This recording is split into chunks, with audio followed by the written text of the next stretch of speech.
Assalamualaikum warahmatullahi wabarakatuh. Shalom, Om Swastiastu, Namo Buddhaya, Salam Kebajikan. Kami dari kelompok 6 akan memaparkan materi terkait obesitas, dimulai dari definisi, pola dan proses penyebaran, faktor penyebab, dampak, dan upaya penanganan. Namun sebelum itu, perkenalkan nama saya Anggani Cigresensia Meltina Martindas dengan NIM 2025 07 10 14 100. Menurut WHO, obesitas adalah kondisi penumpukan lemak tubuh yang berlebihan atau abnormal yang dapat mengganggu kesehatan. Seseorang dikatakan obesitas ketika memiliki indeks massa tubuh lebih dari 30 kg/m². Menurut Center for Disease Control and Prevention, obesitas terjadi ketika ketidakseimbangan antara kalori yang masuk dan kalori yang digunakan tubuh. Sedangkan menurut Kemenkes RI, obesitas merupakan kondisi di mana berat badan seseorang jauh melebihi berat badan ideal karena penumpukan lemak. Dahulu, obesitas dianggap sebagai tanda kemakmuran atau status sosial yang tinggi. Namun sejak paruh akhir abad ke-20, angka obesitas semakin pesat meningkat di berbagai negara termasuk negara berkembang. Pada tahun 1997, WHO secara resmi mengakui obesitas sebagai epidemi global karena meningkatnya prevalensi di hampir seluruh kawasan dunia. Berdasarkan laporan WHO Global Health Observatory pada tahun 2022, lebih dari 1 miliar orang di dunia mengalami obesitas, di antaranya 650 juta dewasa, 340 juta remaja, dan 39 juta anak-anak. Angka ini tiga kali lipat lebih tinggi dari tahun 1975. WHO menganggap obesitas bukan hanya sebagai penampilan, tetapi penyakit kronis yang kompleks yang meningkatkan risiko penyakit tidak menular atau PTM, seperti diabetes tipe 2, penyakit jantung, penyakit stroke, bahkan penyakit kanker. Karena itu, WHO memasukkan obesitas ke dalam prioritas utama Global Strategy on Diet, Physical Activity, and Health. Baik, perkenalkan nama saya Safa Zen Yoda. Pada kesempatan kali ini, saya akan menjelaskan mengenai proses penyebaran obesitas secara global, serta faktor-faktor penyebab obesitas. Globalisasi dan urbanisasi telah menyebabkan perubahan besar pada pola hidup masyarakat di seluruh dunia. Terjadi pergeseran pola makan dari pola makan tradisional yang tinggi serat dan rendah lemak menjadi pola makan tinggi kalori, gula, dan lemak jenuh. Hal ini juga dikenal sebagai nutrition transition. Baik negara maju maupun negara berkembang sama-sama berdampak, namun memiliki pola penyebaran yang berbeda.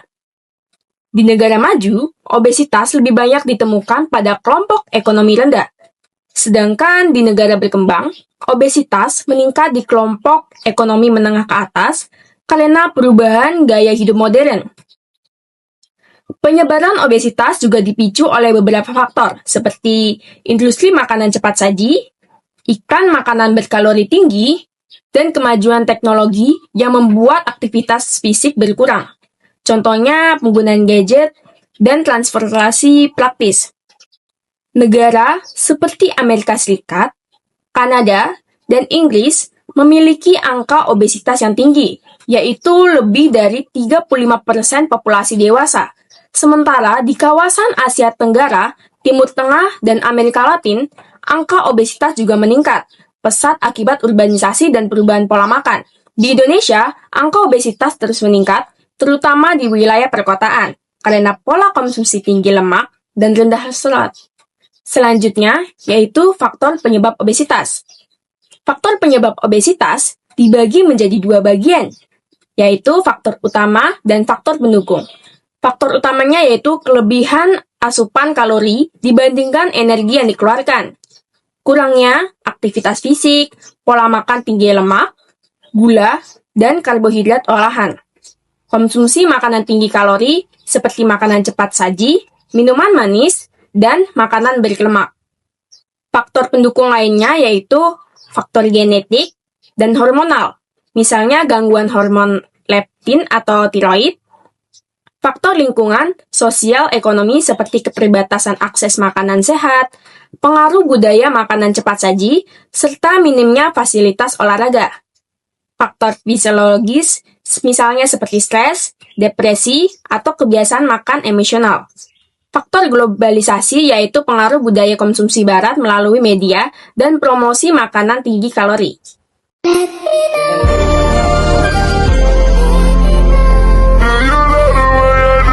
Perkenalkan, nama saya Aleida Novita YPC dengan NIM 20250710141541. Di sini saya akan menjelaskan tentang upaya pencegahan dan penanganan obesitas. Yang pertama ada upaya pencegahan obesitas. Upaya pencegahan obesitas terbagi menjadi dua tingkatan. Yang pertama ada tingkat individu. Tingkat individu dengan cara mengatur pola makan yang seimbang seperti memperbanyak makan buah, sayuran, dan biji-bijian. Yang berikut aktivitas fisik yang minimal 150 menit per minggu. Mengurangi konsumsi gula, garam, dan lemak jenuh. Tidur yang cukup, dan menerapkan pola makan yang sehat, mengurangi porsi makan, rutin berolahraga, serta pengelolaan stres.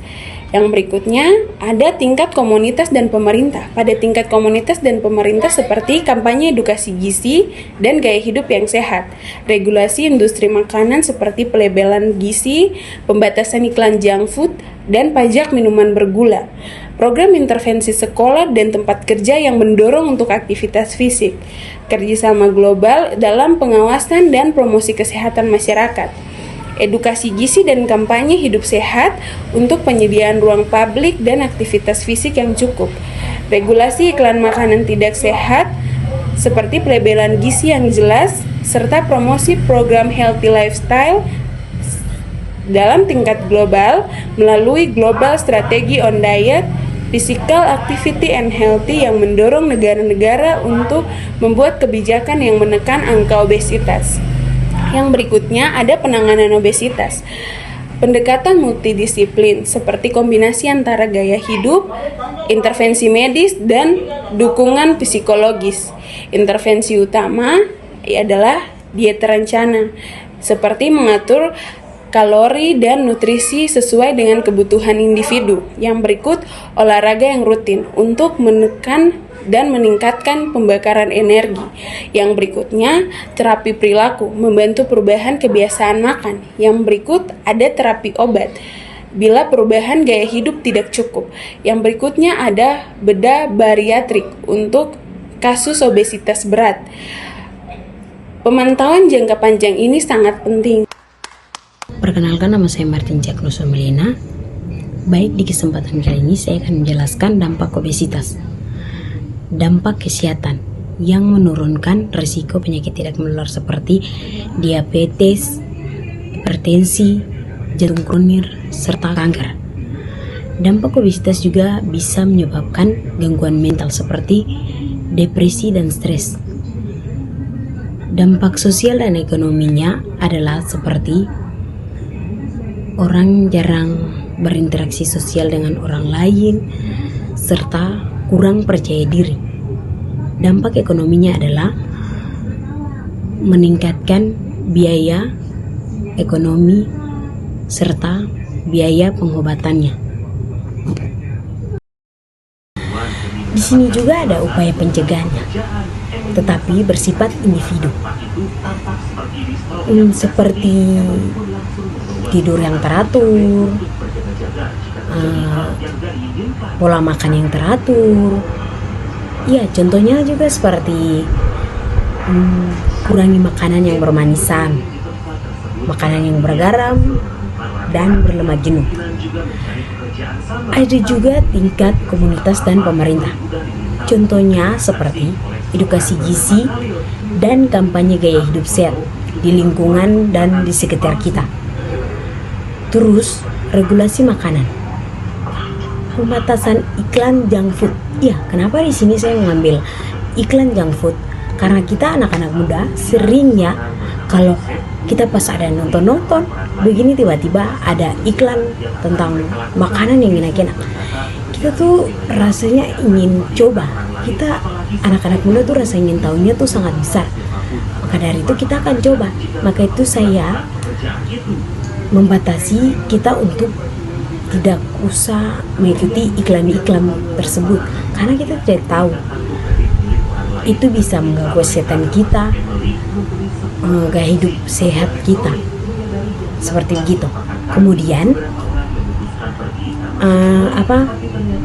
kemudian juga ada program aktivitas fisik, maupun itu di sekolah, di kampus, atau di tempat kerja kita, dan penyediaan ruang publikasi sehat di mana saja apapun itu kita harus ikuti supaya kita bisa menjaga kesehatan kita dari penyakit-penyakit yang tadi saya sebut seperti diabetes dan lain-lainnya.